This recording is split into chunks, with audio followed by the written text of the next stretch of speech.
Hey everyone. So why is the somatic approach so important when it comes to chronic fatigue,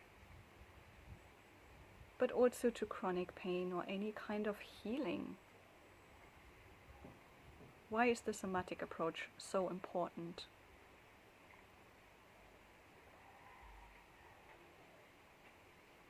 Well, I guess the answer is as simple as that we can't just divide the body from the mind.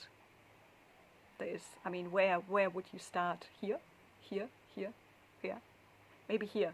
Like, where does it start and where does it end? It is one thing, mind, body, body, mind. It's not the mind and the body.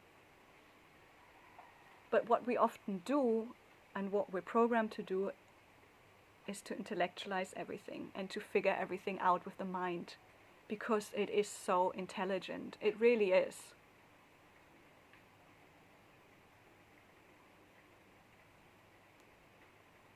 But it's not it alone.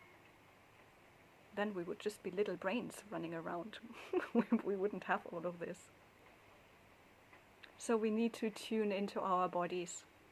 We need to really deeply connect with this, something that we've probably been ignoring and avoiding all of our life. Somatic means the body, means to include all of this, because this is where we hold the energy down. This is where we keep the trauma. This is where we keep or even experience emotions that we don't want to feel.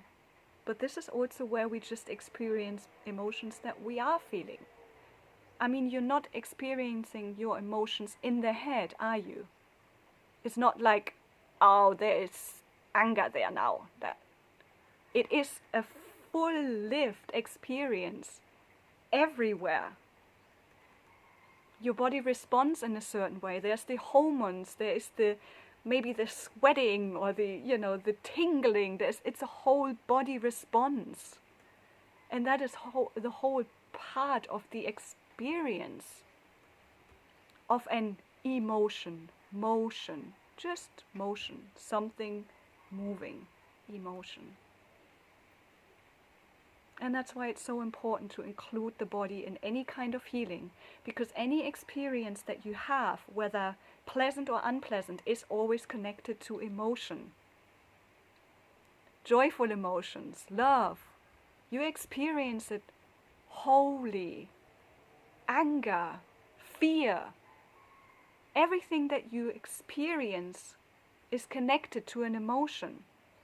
And that happens here, everywhere. So to try and hear something just from the mind is only going to heal it until here.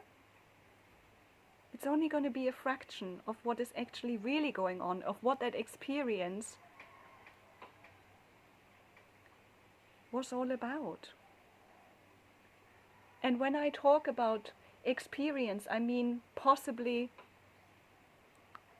a trauma or something that was not pleasant, something that wasn't just lived through and released, but that had been held down.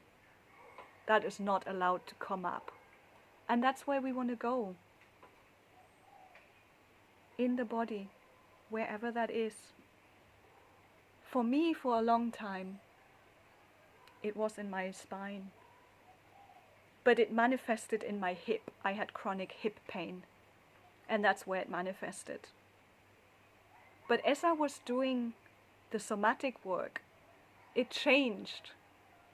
It moved out of my hip. That pain is no longer there at all. It moved into my lower back. It's no longer there. It moved between my shoulder blades. It was like this big giant thing that was just dissolving with time, session after session. And now the pain is completely gone. And there's just a tingling sensation. So I know there is still some charge. something that hasn't been felt yet, something that I haven't fully allowed myself to experience. But I know where to go now, and I know how to look, and I know how to bring it up, and I know I can work and feel my way through it.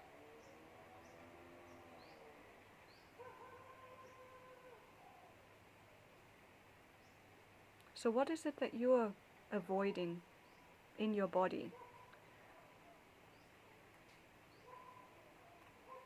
Or are you avoiding anything? Can you really just be in your body without any distractions, without any discomfort, and bring everything up?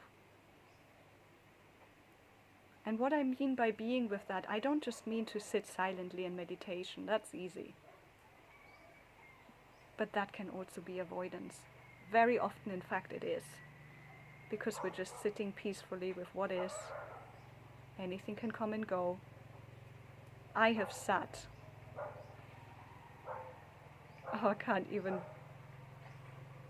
remember. Months and months with my pain.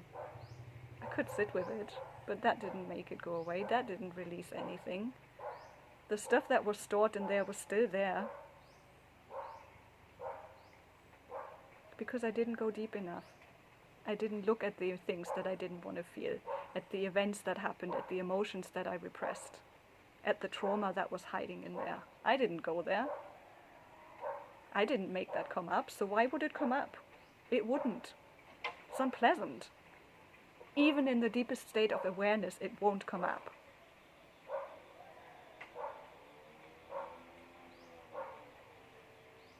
And I talk a lot about chronic pain in this video, but it also relates to the fatigue, because I think they go hand in hand, whether you experience one of the symptoms or both.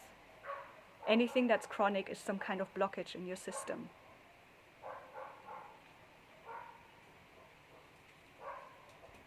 And the chronic fatigue can also always just be healed through the body, not through the mind. The mind is never going to figure out something that it has put there in the first place. Why would it, and how could it? The mind has put it there in the first place. So why or how can something that has created this unravel it and make it go away? It is just the same thing, mind doing mind, mind doing mind, mind doing mind. We have to include the body, we have to let it speak.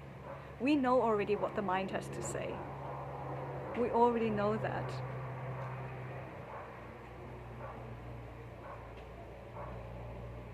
Let the body speak instead.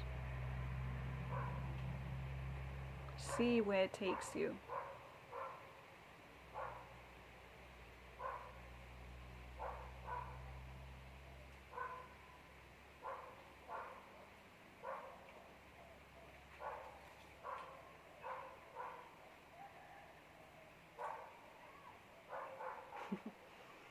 I made a little list of things that I wanted to mention in this video.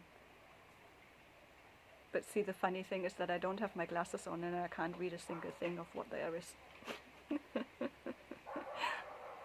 So we're just gonna have to trust that this is exactly what was supposed to come out at this moment.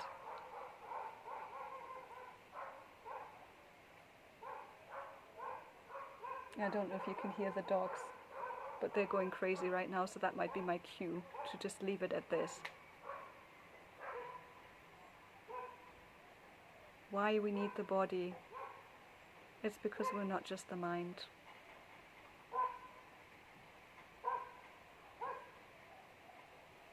We are everything.